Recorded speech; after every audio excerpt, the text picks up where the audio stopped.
Halo semuanya, gimana kabarnya? Semoga kalian semua dalam keadaan baik-baik saja ya, dan selalu dilimpahkan rezekinya, amin. Oke, jadi di video kali ini saya akan menceritakan sebuah film yang lagi viral banget, yaitu Boneka Psikopat, cuk. Dan khusus di video kali ini, saya akan menceritakan seluruh alur ceritanya dari episode 1 sampai episode 9, cuk. Jadi lengkap, no sensor, oke? Film ini sendiri mengisahkan tentang perjuangan hidup ratusan orang yang terlilit hutang dan masalah lainnya yang harus terjebak dalam sebuah permainan yang sangat mematikan dengan hadiah uang sebanyak 45,6 miliar won, cuk. Jadi bagaimanakah kengerian boneka tersebut? Oke, sebelum ke videonya jangan lupa like, comment, and subscribe dulu dan juga nyalakan loncengnya ya, oke? Kalau sudah, kita langsung saja masuk ke alur ceritanya. Cemontol. Film ini dimulai dengan memperlihatkan seorang pria bernama Ki-hun. Dia adalah tokoh utama di film ini. Ki-hun ini merupakan seorang duda. Selain itu, Ki-hun juga bekerja serabutan dan masih tinggal bersama dengan ibunya yang sudah tua. Bisa dibilang juga jika Ki-hun ini merupakan beban keluarga. Dan karena hal tersebut, istrinya memilih untuk meninggalkannya lalu menikah dengan pria lain. Bahkan hak asuh untuk anak satu-satunya harus jatuh kepada istrinya yang kini sudah hidup bahagia bersama dengan keluarga barunya. Meski dalam keadaan yang sangat rumit ini, Ki-hun tetap berusaha untuk menjadi seorang ayah yang baik di hari ulang tahun putrinya. Ia lalu nekat mengambil uang ibunya untuk dilipat gandakan dalam sebuah perjudian. Beruntungnya ia berhasil memenangkan perjudian itu dan mendapatkan uang yang lumayan banyak. Namun saat ia keluar dari tempat perjudian itu, Ki-hun ini langsung dikejar oleh para rentenir yang ingin menagih hutang kepadanya. Melihat para rentenir itu, Ki-hun pun segera kabur untuk menyelamatkan uang hasil judinya. Dan itu adalah uang satu-satunya. Namun ia berhasil tertangkap. Ki-hun kemudian mencoba untuk bernegosiasi dan akan membayar sebagian hutangnya dengan uang hasil judinya itu. Akan tetapi, saat ia akan mengambil uangnya, ternyata uangnya sudah hilang. Dan ternyata saat Ki-hun ini tadi lari dari kejaran para rentenir ini, di tengah pelarian itu ia menabrak seorang gadis pencopet yang telah mengambil semua uangnya. Alhasil karena Ki-hun tidak bisa membayar hutang, para rentenir ini memaksa Ki-hun untuk mendatangani sebuah kontrak. Kontrak itu berisi sebuah pernyataan. Jika Ki-hun tidak bisa membayar seluruh hutangnya dalam waktu dekat, maka organ-organ dalam tubuhnya akan diambil dan dijual oleh para rentenir tersebut. Dengan semua kejadian ini membuat Ki-hun semakin frustasi. Ditambah dengan ia yang tidak bisa memberikan sesuatu untuk putrinya. Bahkan mengajak anaknya untuk makan enak saja ia tidak mampu. Ia pun merasa telah gagal menjadi seorang ayah yang baik untuk putrinya. Kini yang tersisa dalam hidupnya hanyalah sebuah kemalangan serta hutang yang tak akan sanggup untuk ia bayar. Sedang organ dalam tubuhnya kini sudah menjadi jaminan. Tapi di tengah keputusasaan itu, Ki-hun pun mendapatkan sebuah harapan. Di mana saat itu seorang pemuda yang tidak ia kenali memberikan sebuah tiket masuk ke dalam sebuah permainan. Di sini pemuda asing itu menjelaskan, jika Ki-hun berhasil menyelesaikan permainan tersebut, maka ia akan mendapatkan hadiah uang yang sangat banyak. Mendengar hal tersebut, Ki-hun pun langsung tertarik dan menerima tawaran dari si pemuda tersebut. Meskipun Ki-hun ini belum mengetahui permainan seperti apa yang dimaksud. Singkat cerita, Ki-hun dan orang-orang lain yang bernasib sama sepertinya dibawa ke sebuah tempat menggunakan mobil. Mereka semua pun dibius untuk menjaga kerahasiaan tempat permainan tersebut. Selain itu, HP berikut barang-barang mereka juga disita dan akan dikembalikan lagi nanti saat mereka pulang. Di sini terdapat 450 orang peserta yang dikumpulkan di dalam sebuah ruangan besar. Di sana ada seseorang misterius dengan topengnya yang merupakan penguasa di tempat itu. Di sana juga ada anak-anak buahnya yang menggunakan pakaian serba merah, lengkap dengan topengnya juga. Mereka semua sangat merahasiakan semuanya. Bahkan identitas mereka tidak boleh diketahui oleh siapapun. Di sini Ki-hun bertemu dengan para peserta lain. Di antaranya adalah teman masa kecil Ki-hun yang bernama Sang-woo. Ada juga seorang kakek-kakek penyakitan bernama Il-nam. Lalu seorang pekerja asing bernama Ali, seorang gangster bernama Dok-soo, seorang wanita bernama Mir-yong, dan ada seorang gadis yang berasal dari Korea Utara bernama Se-byok. Ternyata Se-byok ini adalah wanita yang telah mencuri uang Ki-hun saat di tempat judi. Dan saat melihatnya, Ki-hun yang marah ini pun langsung memberi pelajaran gadis tersebut. Tak lama kemudian para pengurus atau panitia di game ini datang ke ruangan mereka. Di sini para panitia ini menjelaskan bahwa selama berada di tempat ini, mereka akan memainkan sebanyak 6 permainan. Ada juga beberapa peraturan yang harus disetujui oleh para pemain sebelum permainan dimulai. Di mana peraturan itu adalah: 1. Para pemain tidak boleh berhenti saat sudah berada di dalam game. Dan yang kedua, lalu para player yang menolak bermain akan langsung tereliminasi. Dan yang terakhir, permainan akan dihentikan jika mayoritas dari peserta menyetujuinya. Setelah menyetujui persyaratan itu, para peserta pun lalu diarahkan menuju ke sebuah ruangan untuk memulai permainan yang pertama.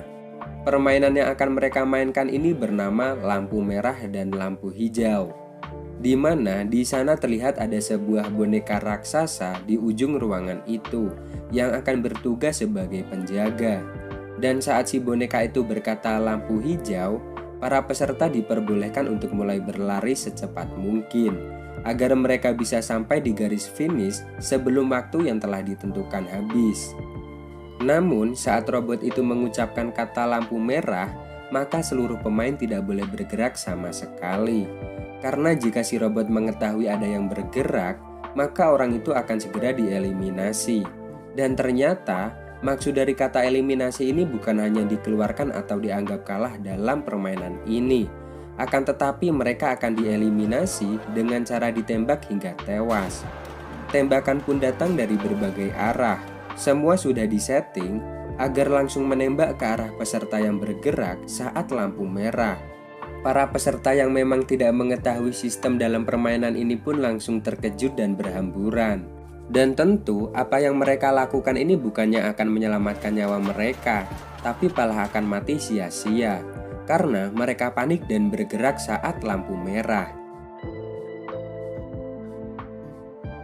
Di sisi lain, Ki-hun dan para peserta lain yang masih hidup mau tidak mau harus tetap melanjutkan permainan tersebut.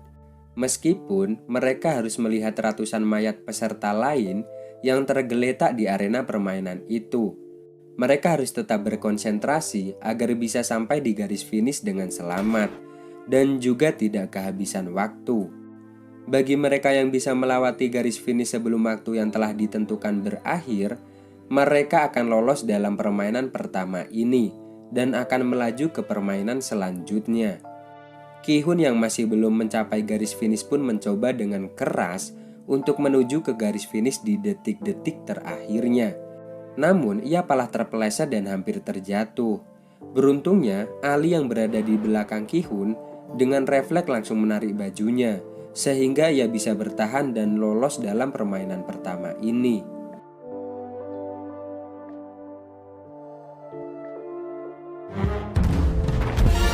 Sedangkan untuk para peserta lain yang belum mencapai garis finish karena kehabisan waktu, mereka otomatis dinyatakan kalah dan langsung ditembak di tempat satu persatu. Setelah permainan pertama selesai, para peserta pun kembali dikumpulkan di ruangan yang sebelumnya. Dari yang awalnya ada 456 peserta, kini hanya tersisa 201 peserta saja. Para peserta yang masih tersisa ini pun sangat merasa ketakutan dengan apa yang telah terjadi di permainan pertama. Alhasil, mereka pun sepakat untuk menyudahi ini semua dengan melakukan voting.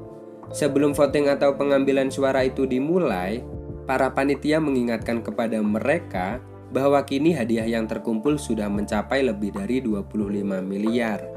Hal itu diakumulasikan dengan jumlah peserta yang telah gugur atau tewas saat game pertama. Dan jika mereka semua memilih untuk berhenti dari permainan ini, maka mereka semua akan dipulangkan tanpa membawa uang sepeser pun. Hal itu tentu membuat mereka semua menjadi bingung.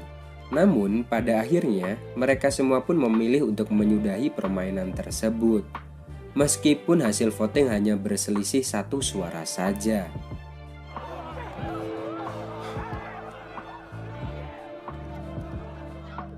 Setelah kesepakatan itu, para peserta pun akhirnya dipulangkan kembali ke daerah mereka masing-masing. Di keesokan harinya, Ki-hun memutuskan untuk pergi ke kantor polisi dan melaporkan kejadian yang telah dialaminya, yaitu sebuah permainan mempertaruhkan nyawa. Ia pun menceritakan semua kejadian itu dari mulai awal mereka dibawa sampai kembali dipulangkan. Namun, para polisi yang mendengar ceritanya hanya bisa tertawa. Kemudian Ki-hun menyerahkan tiket yang sebelumnya ia dapatkan dari pemuda misterius sebelumnya. Di sana terdapat sebuah nomor telepon yang dapat dihubungi. Namun ketika polisi mencoba menghubungi nomor tersebut, yang mengangkatnya hanyalah seorang wanita biasa. Hal itu pun membuat para polisi itu marah kepada Ki-hun dan menganggap laporan Ki-hun hanya sebuah lelucon.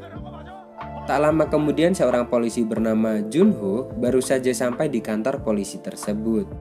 Ketika ia melihat tiket permainan yang ditinggalkan Ki-hun, Junho ini merasa tertarik dengan tiket tersebut. Ia bahkan meminta identitas Ki-hun kepada para polisi yang mendengarkan laporan Ki-hun sebelumnya. Junho ini sepertinya mengetahui sesuatu yang janggal dari permainan tersebut. Dan rupanya ia juga memiliki tiket yang sama persis dengan milik Ki-hun. Tiket itu sendiri diketahui milik kakaknya yang sudah lama menghilang. Junho pun memiliki firasat jika kakaknya selama ini berada di tempat permainan tersebut. Sementara itu di tempat lain, Ki-hun yang merasa tiba di rumahnya merasa kebingungan mencari ibunya. Ternyata ibunya Ki-hun saat ini sedang dirawat di sebuah rumah sakit karena menderita penyakit diabetes. Bahkan dokter menyarankan kepada Ki-hun untuk segera melakukan operasi. Namun dengan keadaan mereka, sang ibu memilih untuk pulang karena tidak sanggup untuk membayar biaya rumah sakit. Hal itu pun membuat Ki-hun sedih dan kecewa pada dirinya sendiri. Ia bahkan nekat meminjam uang kepada mantan istrinya demi bisa membayar biaya pengobatan ibunya. Namun yang ia dapatkan pala hinaan dari suami baru mantan istrinya itu, yang juga melarangnya untuk jangan bertemu atau mendekati putri kandungnya sendiri. Hal tersebut tentu membuat Ki-hun sangat marah dan langsung membeli pelajaran pria tersebut.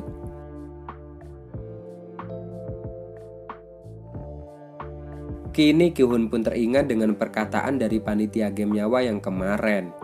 Tentang dunia luar lebih kejam dari apa yang terjadi di dalam arena game tersebut.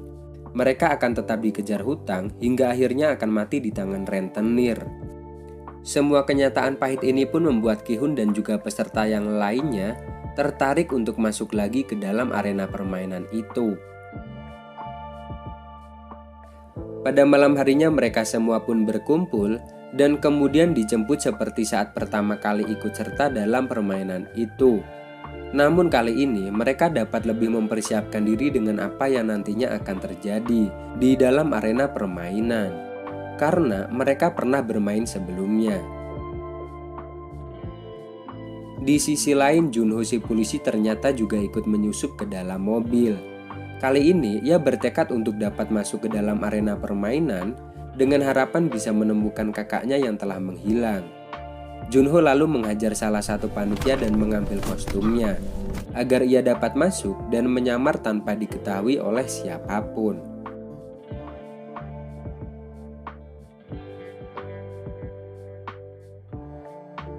Seperti biasa, para peserta kembali dikumpulkan di dalam sebuah ruangan besar. Namun tak diduga, ada beberapa dari mereka datang dengan persiapan, seperti membawa sebuah barang-barang kecil yang mereka perlukan. Dari 201 peserta awal, kini hanya tersisa sebanyak 187 peserta yang memutuskan untuk ikut kembali. Dan itu berarti hadiah dalam permainan ini juga semakin besar. Di waktu yang bersamaan, Junho yang di malam harinya Sebyok yang pergi ke toilet Ia mencoba menyusup lewat ventilasi dengan membukanya menggunakan pisau kecil yang ia bawa. Dengan bantuan Miryong, ia pun berhasil masuk ke dalam ventilasi dan kemudian mencoba melihat apa yang terjadi di ruangan lain. Di sana ia melihat bahwa para panitia sedang membuat sebuah gulali dengan skala besar. Namun ia belum mengetahui apa yang akan dilakukan dengan semua gulali tersebut.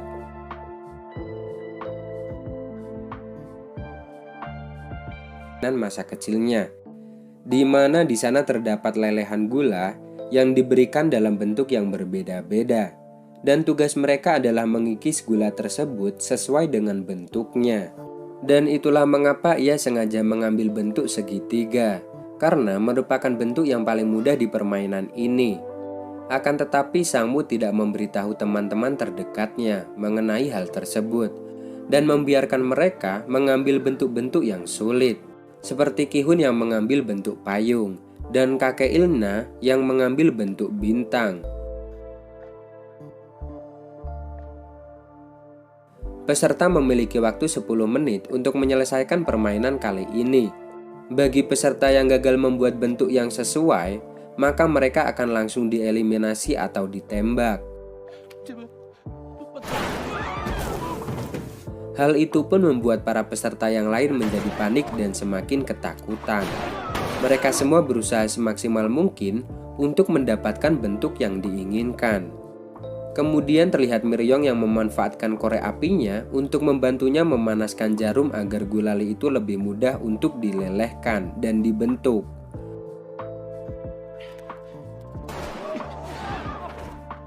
Para peserta yang mengambil bentuk mudah satu persatu mulai berhasil menyelesaikan misi dengan aman. Namun berbeda bagi para peserta yang mengambil bentuk yang sulit. Ditambah mereka juga dikejar oleh waktu yang semakin berkurang.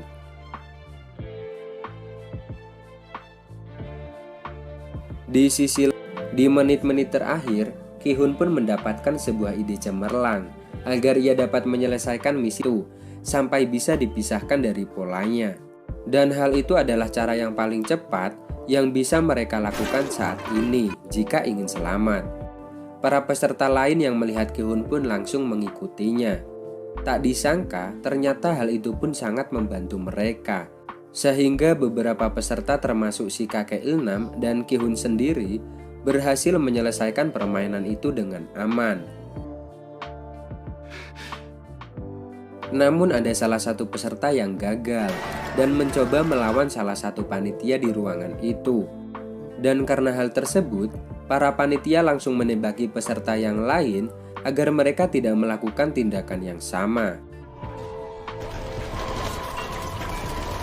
Peserta itu lalu menodongkan pistol ke arah panitia tersebut dan memintanya untuk melepaskan topeng yang dipakai.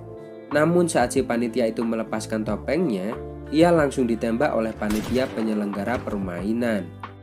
Jadi, para panitia di sana telah terikat dengan sebuah perjanjian bahwa mereka dilarang membuka topeng atau memberitahu identitas mereka selama masih berada di dalam tempat permainan ini, kecuali saat mereka telah berada di dalam kamar dan sendirian.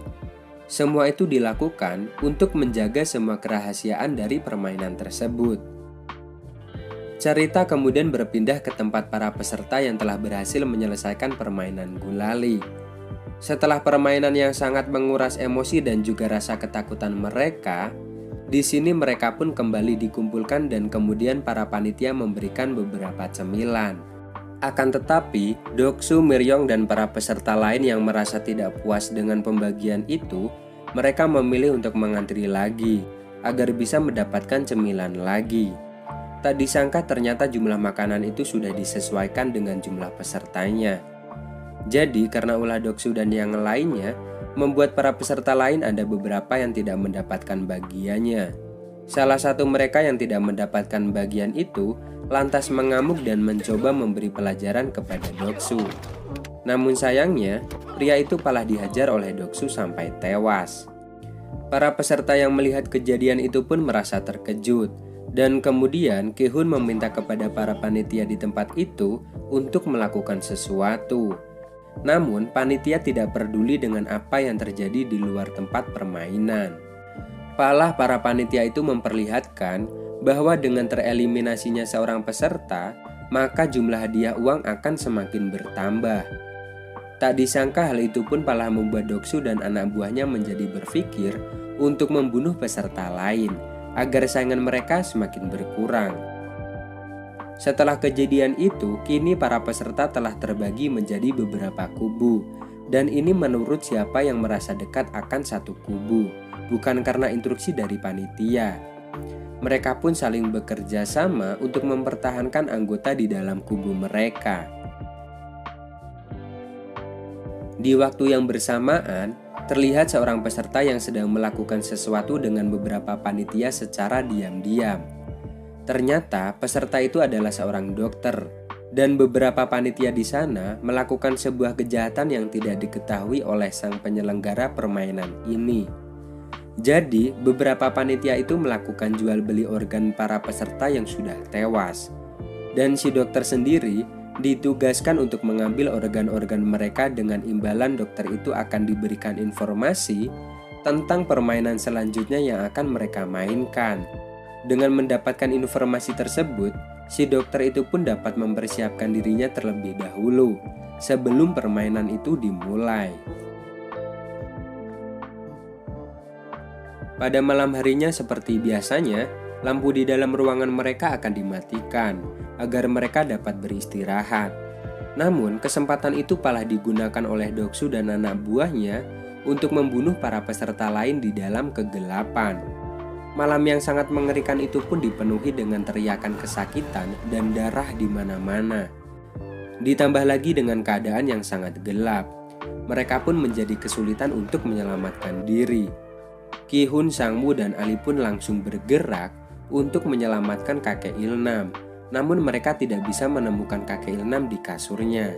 Dan ternyata kakek Ilnam sudah lebih dulu menyelamatkan diri dengan pergi ke tempat yang paling atas. Dari posisinya itu, ia pun mencoba berteriak dan meminta para peserta untuk berhenti saling membunuh satu sama lain. Setelah para panitia mengetahui kejadian yang mengerikan dari CCTV itu, mereka langsung bergegas mendatangi kamar para peserta untuk mengkondisikan situasi. Di ruangan itu terlihat sangat berantakan dengan mayat-mayat yang berserakan. Mayat-mayat itu kemudian dibersihkan dan dipindahkan oleh para panitia tersebut.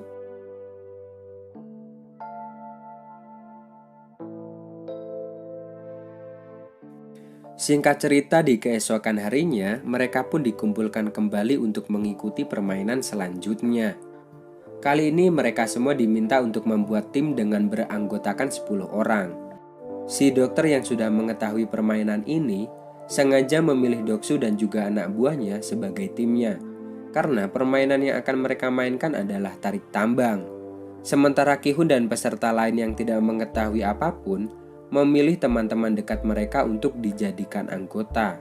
Bahkan tim Ki-hun terlihat ada 3 orang wanita dan 1 kakek. Alhasil tim dari Ki-hun itu pun menjadi bulan-bulanan bagi tim lainnya. Tarik tambang yang akan mereka mainkan di sini bukanlah seperti tarik tambang pada umumnya. Namun mereka akan bertanding di atas ketinggian. Sehingga saat salah satu tim itu kalah, maka mereka akan langsung jatuh dan tewas.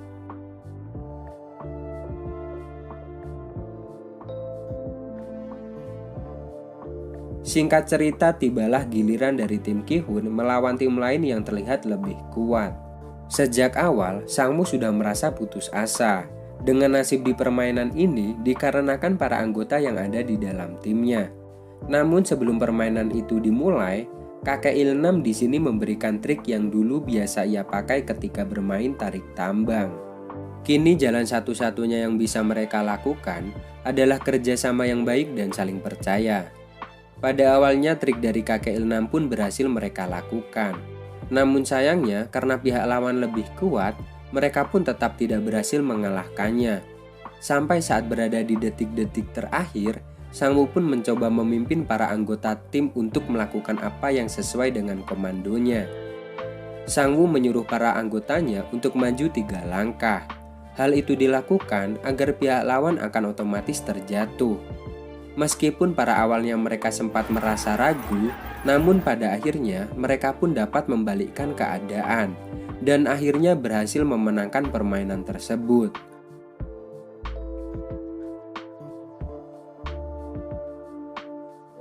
Setelah permainan itu selesai, kini jumlah peserta yang awalnya ada 80 orang menjadi 40 orang peserta yang masih bisa bertahan. Setelah itu, seperti biasa si dokter akan dipanggil untuk melakukan pengambilan organ dari para peserta yang telah gugur. Saat itu Junho yang masih menyamar diminta oleh salah seorang panitia untuk ikut melakukan pengiriman organ. Dan di sana ia pun melihat apa yang dilakukan si dokter dan para panitia itu. Mereka mengambil organ-organ penting dari para peserta yang sudah tereliminasi. Organ-organ itu nantinya akan dijual agar mereka bisa mendapatkan uang. Setelah menyelesaikan tugasnya, dokter itu pun meminta imbalan kepada para panitia itu. Namun para panitia itu mengaku belum mengetahui tentang apa permainan selanjutnya. Hal itu pun tentu membuat si dokter itu sangat marah. Karena jika malam ini ia tidak mendapatkan bocoran apapun, maka Doksu pasti akan langsung membunuhnya. Dengan menggunakan pisau yang ia gunakan untuk mengkoperasi organ, ia mencoba membunuh si panitia itu dengan sangat brutal dan mengerikan. Setelah itu, ia pun keluar dan kabur dari ruangan tersebut dan dikejar oleh salah seorang panitia. Sampai akhirnya mereka pun tiba di dalam ruangan permainan sebelumnya. Di sana, si panitia mencoba untuk menenangkan si dokter, karena ia tidak ingin jika si penyelenggara permainan mengetahui rahasia mereka. Namun pada akhirnya, kejadian itu pun diketahui oleh si penyelenggara. Kita panggil saja si penyelenggara ini dengan nama frontman. Dan tanpa berbasa-basi, si frontman pun langsung membunuh panitia itu dan juga si dokter. Di waktu yang sama, Junho dan salah satu panitia menyusup lewat pintu rahasia. Keduanya ditugaskan untuk mengirim organ-organ sebelumnya kepada para pembeli. Tak disangka setelah melewati jalan rahasia itu, panitia itu pun menodongkan pisau ke arah Junho. Ternyata panitia ini selama ini sudah mencurigai Junho karena sudah bersikap aneh. Untuk melindungi dirinya, Junho pun mengeluarkan pistolnya. Dengan senjata itu, Junho pun berhasil membunuh panitia tersebut.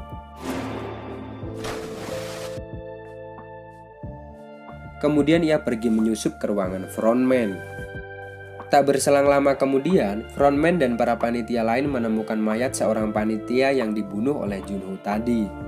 Dari peluru yang frontman itu temukan dari si panitia yang terbunuh tersebut, ia meyakini jika peluru itu adalah peluru dari pistol polisi. Alhasil ia pun segera mengerahkan semua panitia untuk mencari siapa penyusup tersebut.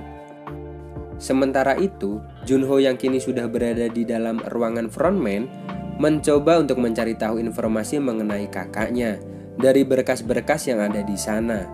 Tak berselang lama kemudian, ia menemukan fakta bahwa kakaknya pernah menjadi peserta dalam permainan tersebut.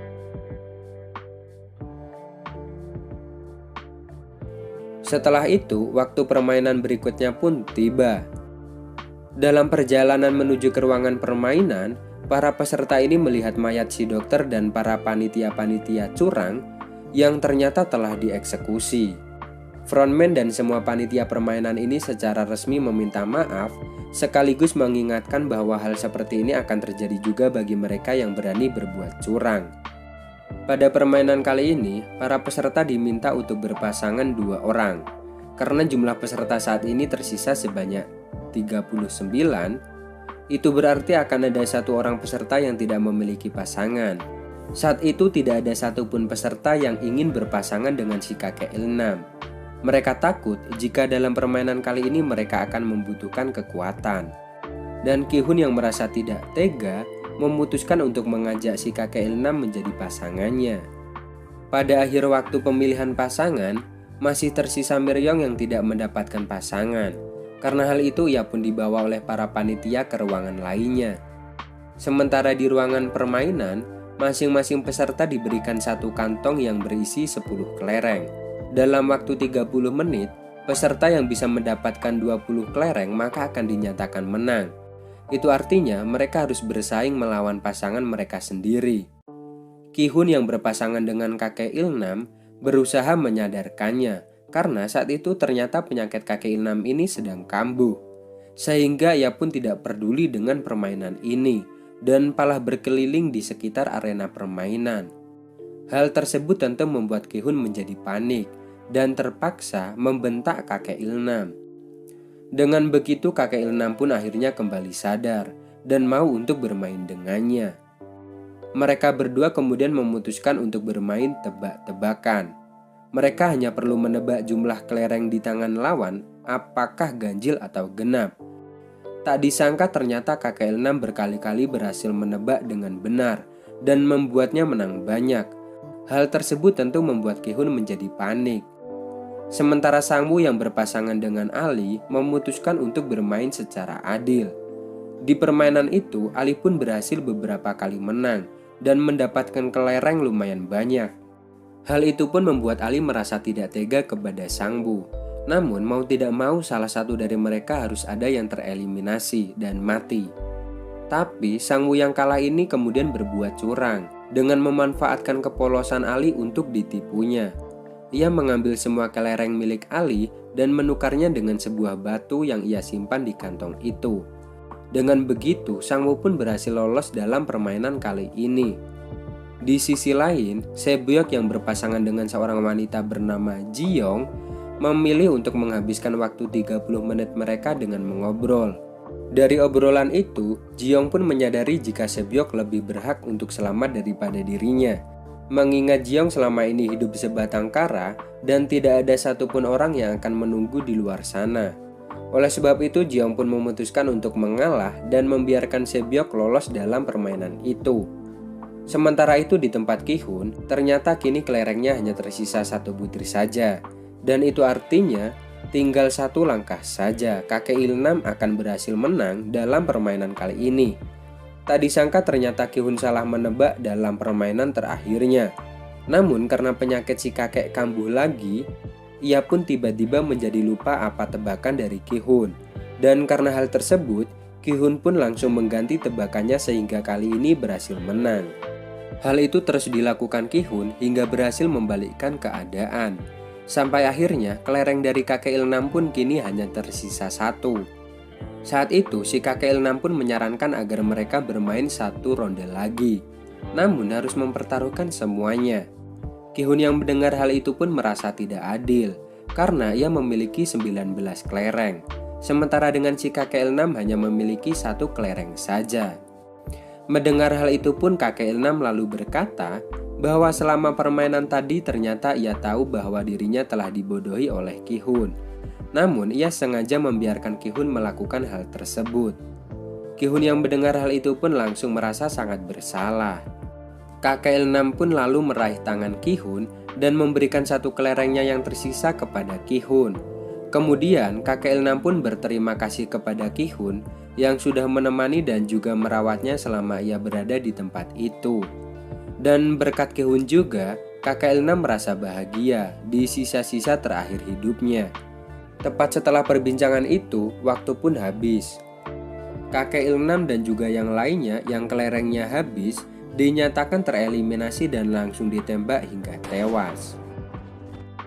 Setelah permainan kelereng itu selesai, seperti biasa para panitia pun membersihkan arena permainan itu dan memindahkan para mayat dari para pemain yang kalah atau tereliminasi. Saat para peserta kembali ke ruangannya, mereka terkejut dengan adanya Miryong yang ternyata tidak dieliminasi. Di sisi lain, frontman juga masih merasa khawatir dengan adanya si penyusup di dalam arena permainan yang belum juga berhasil ditemukan. Padahal sebentar lagi, para investor permainan itu akan datang berkunjung. Dan oleh sebab itu, ia pun tetap memerintahkan semua panitia untuk selalu waspada dan terus mencari penyusup tersebut. Singkat cerita, di hari berikutnya, para investor pun tiba dan disambut langsung oleh frontman. Mereka semua juga diharuskan memakai topeng seperti frontman dan panitia di permainan ini untuk menyembunyikan identitas mereka. Saat itu, frontman mewakili tuan rumah untuk menyambut dan juga melayani para tamu yang merupakan investor di permainan itu. Karena orang tertinggi di dalam permainan ini masih ada urusan lain. Dan ternyata para orang-orang inilah yang menginvestasikan uang mereka sebagai taruhan dalam permainan-permainan sebelumnya. Sekarang mereka datang ke tempat ini untuk melihat secara langsung para pemain di sana. Setelah itu, Junho yang masih bersembunyi memutuskan untuk merampas kostum agar ia bisa lebih dekat dengan para tamu investor sekaligus mengambil beberapa video sebagai bukti. Tak lama kemudian permainan kelima pun siap untuk dimainkan. Sebelum memulai permainan, para peserta pun diminta untuk memilih rompi yang bertuliskan nomor 1 sampai 16. Pemilihan rompi itu akan menentukan nasib mereka pada permainan kali ini. Para peserta yang merasa ketakutan langsung mengambil nomor-nomor tengah, karena mereka merasa jika nomor itu pasti aman. Sampai saat tiba giliran Ki-hun, nomor yang tersisa hanya ada nomor 1 dan 16. Awalnya Ki-hun ini ingin memilih nomor 1. Namun peserta lain memohon kepadanya karena ia merasa terlalu takut untuk menjadi peserta yang terakhir. Alhasil Ki-hun pun mengalah dan membiarkan peserta itu untuk mengambil nomor pertama tersebut. Setelah selesai memilih nomor, mereka pun diharuskan untuk melewati sebuah jembatan kaca. Dalam waktu 15 menit, setiap pemain harus melewati jembatan itu sesuai dengan nomor urut yang telah mereka ambil sebelumnya. Jembatan kaca ini sendiri terbuat dari 2 jenis kaca yang berbeda. Itu artinya jika mereka salah melangkah, mereka akan langsung terjatuh dan tewas. Dan tentu peserta yang paling awal adalah yang paling tidak diuntungkan. Karena jika mereka salah melangkah, itu berarti pemain di urutan berikutnya dapat memilih kaca yang benar. Namun, menjadi peserta terakhir juga tidaklah mudah. Karena waktu yang semakin berjalan, otomatis waktu yang ia dapatkan hanya sisa dari peserta lainnya. Bahkan bisa lebih buruk dari hal itu. Karena bisa saja waktu akan habis sebelum gilirannya tiba. Dan itu berarti ia akan otomatis tereliminasi sebelum bermain. Singkat cerita, permainan ini pun dimulai. Para peserta pun satu persatu kemudian mulai memberanikan diri untuk melompati dan melewati jembatan kaca tersebut. Tak sedikit dari para peserta ini yang gagal untuk memilih kaca yang benar dan langsung terjatuh ke bawah. Dengan waktu yang semakin berjalan, para pemain pun menjadi tidak sabar dan memutuskan untuk mendorong peserta lain yang lama di depan mereka. Sampai akhirnya, Doksu pun sampai di posisi terdepan. Tentu saja tidak ada yang berani mencari masalah dengannya, apalagi mendorongnya. Dongsu pun bersikeras jika ia akan tetap berada di posisinya agar tidak ada lagi peserta yang lolos di permainan itu. Miryong yang merasa kesal dengan tingkah Doksu langsung mendekati Doksu dan memeluknya dengan erat. Dan ia pun mengorbankan diri dengan membawa Doksu jatuh bersamanya. Setelah para pemain yang di urutan awal jatuh dan tewas, kini hanya tersisa 4 pemain saja. Dan giliran peserta kali ini ternyata merupakan seorang pekerja di pengolahan kaca. Dan karena hal tersebut, ia pun dapat membedakan mana kaca yang kuat dan kaca yang mudah hancur. Dengan kemampuannya itu, ia pun berhasil membawa Sangwoo, Sebyok, dan juga Ki-hun yang ada di belakangnya dengan selamat. Namun frontman yang mengetahui hal tersebut sengaja mematikan lampu agar mereka menjadi kesulitan untuk bisa menemukan kaca yang benar. Hal itu pun membuat pemain itu menjadi mengulur waktu terlalu banyak. Sebyok yang melihat hal itu dengan sangat tega mendorong pemain itu hingga terjatuh. Padahal pemain itulah yang membawanya dan yang lain selamat. Tepat di detik-detik terakhir, Sebyok dan Ki-hun pun menyusul Sangwoo yang telah lebih dulu sampai ke tepi jembatan kaca tersebut. Sampai saat waktunya habis, jembatan kaca itu langsung dihancurkan sehingga serpihan dari kaca itu mengenai bagian dari tubuh mereka. Dari ruangan lain, para tamu investor pun terlihat cukup puas dengan permainan kali ini. Di sisi lain, Junho yang berada di sana masih terlihat sibuk melayani mereka. Kemudian salah seorang tamu investor itu sepertinya merasa tertarik dengan Junho. dan memintanya untuk duduk di dekatnya. Setelah itu tamu investor ini mengajak Junho pergi ke tempat lain. Junho yang merasa tersenonohkan akhirnya menjadi marah dan menodongkan pistolnya kepada tamu investor tersebut. Junho kemudian menyuruh investor itu untuk memberikan informasi tentang tempat permainan ini. Dan hal itu pun direkam oleh Junho untuk dijadikan sebuah bukti. Setelah mendapatkan informasi yang ia butuhkan, kemudian Junho menghajar investor itu hingga pingsan. Lalu kabur dari tempat permainan itu dengan alat selam yang ia temukan di sana. Frontman yang mengetahui kejadian tersebut langsung mengerahkan beberapa panitia sekaligus anak buahnya untuk mencari dan menemukan Junho. Tak lama kemudian Junho pun sampai di sebuah pulau. Di sini ia mencoba menghubungi komandannya untuk meminta bantuan, sekaligus mengirimkan bukti-bukti yang ada di handphonenya. Namun karena di sana susah sinyal, ia pun memutuskan untuk mendaki ke tempat yang lebih tinggi.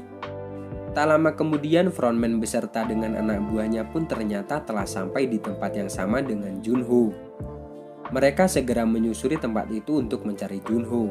Namun sayangnya sebelum Junho berhasil menghubungi komandannya atau mengirimkan video yang ia dapat di arena permainan sebagai bukti, frontman dan anak buahnya berhasil menemukannya. Ternyata sosok di balik topeng hitam yang dipakai frontman ini adalah merupakan kakak dari Junho yang selama ini menghilang. Junho kemudian bertanya kepada kakaknya tentang apa maksud dari semua ini. Namun belum sempat mendapatkan jawaban, ia ditembak oleh kakaknya sendiri hingga terjatuh ke laut. Kembali ke arena permainan, di sini Ki-hun, Sang-woo, dan Se-byok yang telah berhasil lolos dari permainan sebelumnya dipersilakan untuk mengganti pakaian mereka dan makan malam bersama. Saat Se-byok mengganti pakaiannya, terlihat Se-byok yang semakin pucat dengan darah yang terus mengalir dari tubuhnya. Ternyata pecahan kaca dari permainan sebelumnya telah menancap tepat di perut kirinya. Ia pun lalu merobek pakaian yang ia pakai untuk menutupi lukanya tersebut.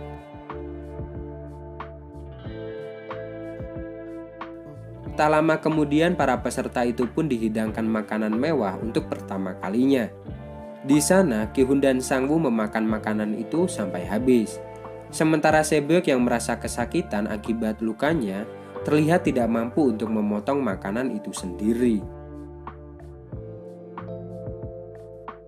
Setelah makan malam itu selesai, kemudian masing-masing dari mereka dibekali dengan sebuah pisau kecil. Di sini Ki-hun masih terlihat marah kepada Sang-woo karena telah mendorong peserta sebelumnya. Ki-hun pun berniat untuk membunuh Sang-woo dengan pisaunya dan memenangkan permainan itu dengan Se-byok. Setelah itu ia pun menghampiri Se-byok dan mengajaknya untuk bekerja sama. Namun Se-byok yang semakin lemah karena lukanya lalu berpesan kepada Ki-hun. Jika Ki-hun berhasil selamat dan memenangkan permainan ini hingga mendapatkan hadiahnya, Se-byok meminta kepada Ki-hun untuk mengurus adiknya yang sedang sakit dan saat ini berada di sebuah panti asuhan. Di perbincangan itu, Ki-hun baru menyadari jika di balik pakaian yang dipakai Se-byok, ternyata tubuhnya dipenuhi oleh darah. Ki-hun yang panik pun langsung bergegas pergi ke pintu untuk meminta bantuan. Tak lama kemudian, para panitia pun datang dengan membawa peti. Saat Ki-hun menoleh ke arah Se-byok, ternyata Sang-woo telah membunuh Se-byok dengan menggunakan pisaunya sendiri saat Ki-hun sedang berusaha meminta bantuan. Hal itu pun tentu membuat Ki-hun sedih dan juga merasa bersalah kepada Se-byok, dan pasti ia menjadi semakin marah kepada Sang-woo. Saat Ki-hun akan mencoba menyerang Sang-woo, para panitia di tempat itu langsung memisahkan mereka. Kemudian Sang-woo dengan entengnya berkata, jika tindakan yang ia lakukan kepada Se-byok semata-mata hanya ingin membantu Se-byok untuk mengakhiri segala penderitaannya. Di keesokan harinya, permainan terakhir pun tiba. Dua orang peserta yang masih tersisa ini harus memainkan sebuah permainan yang disebut dengan Squid Game, seperti judul di film ini. Dan permainan ini kebetulan adalah permainan masa kecil mereka. Namun yang berbeda, bukan siapa yang akan kalah, tapi di permainan ini merebutkan siapa yang akan hidup dan siapa yang akan mati. Di sini, masing-masing dari mereka mendapatkan tugas yang berbeda, di mana Ki-hun menjadi seorang penyerang, dan Sang Woo menjadi seorang pemain yang bertahan.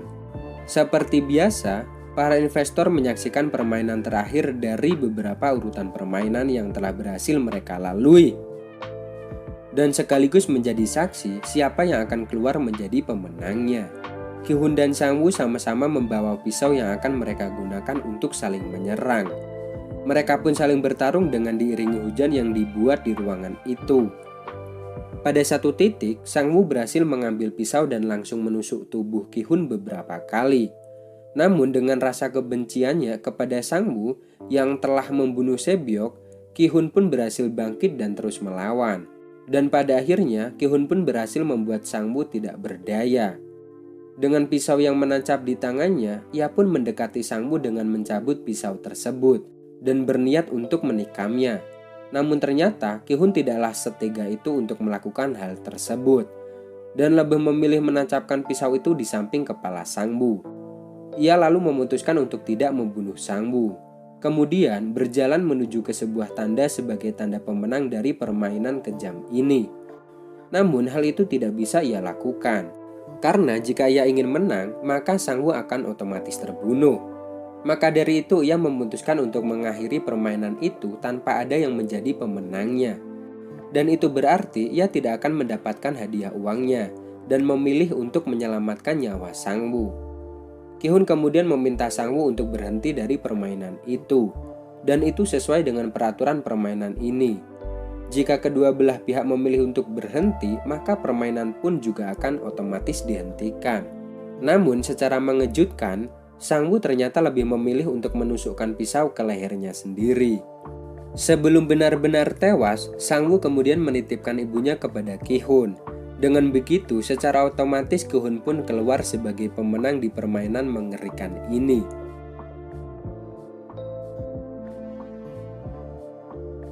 Setelah semua perjuangan itu, Ki-hun kemudian dipulangkan ke tempatnya dengan sebuah kartu kredit yang berisi 45,6 miliar won. Dengan semua uang yang ia miliki sekarang, Ki-hun tidak sama sekali merasa bahagia. Ia malah merasa sedih dan sangat frustasi dengan kematian ratusan orang termasuk sahabat kecilnya yaitu Sang Woo. Bahkan saat ia sampai di rumah dan bertemu dengan ibunya Sang Woo, Ki-hun ini tidak sanggup untuk menatap mata ibu dari sahabatnya itu. Penderitaan ini pun semakin bertambah saat ia tiba di rumahnya. Ia hanya bisa menangis melihat ibunya yang telah tewas.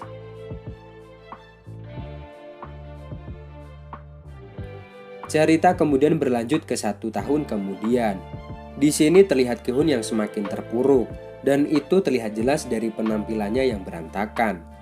Saat ia sendirian, ia didatangi oleh seorang ibu-ibu yang memberikannya sebuah bunga. Ternyata di dalam bunga itu terdapat sebuah amplop yang berisi kartu undangan permainan, dengan sebuah alamat yang harus ia datangi. Sesampainya di tempat tujuan, Ki-hun pun sangat terkejut saat melihat kakek Il-nam yang ternyata masih hidup dan terbaring. Karena memang yang Ki-hun tahu, seharusnya kakek Il-nam ini sudah tewas karena tereliminasi saat di permainan kelereng. Tak diduga ternyata kakek Il-nam ini adalah dalang dari permainan yang sangat mengerikan tersebut. Di sini si kakek Il-nam sedikit bercerita kepada Ki-hun. Meski ia memiliki uang yang sangat banyak, ia tidak sama sekali merasa bahagia karena tidak mengetahui bagaimana cara untuk memakai uang itu untuk kebahagiaannya. Dengan kondisi si kakek yang mengidap penyakit tumor di otaknya sekaligus hidupnya yang diprediksi sudah tidak akan lama lagi, ia pun memikirkan cara untuk memakai uangnya dengan tujuan bersenang-senang. Kemudian ia pun teringat dengan masa kecilnya yang selalu bahagia dengan menggunakan waktunya untuk bermain bersama dengan teman-teman seusianya. Oleh sebab itulah ia dan para orang kaya yang bernasib sama dengannya membuat sebuah arena permainan itu agar ia bisa mendapatkan kebahagiaan sebelum ia meninggal dunia. Mendengar hal tersebut, Ki-hun pun menjadi sangat marah karena para orang-orang kaya nan tua ini rela mengorbankan ratusan nyawa bahkan ribuan nyawa hanya untuk bersenang-senang. Kemudian kakek Il-nam pun menegaskan kepada Ki-hun bahwa sejak awal ia tidak pernah memaksa siapapun untuk ikut ke dalam permainan ini. Ia pun kemudian dengan tulus berterima kasih kepada Ki-hun yang telah memberikan kebahagiaan dengan menjadi temannya saat berada di permainan tersebut. Setelah mengatakan hal itu, si kakek Ilna pun tewas.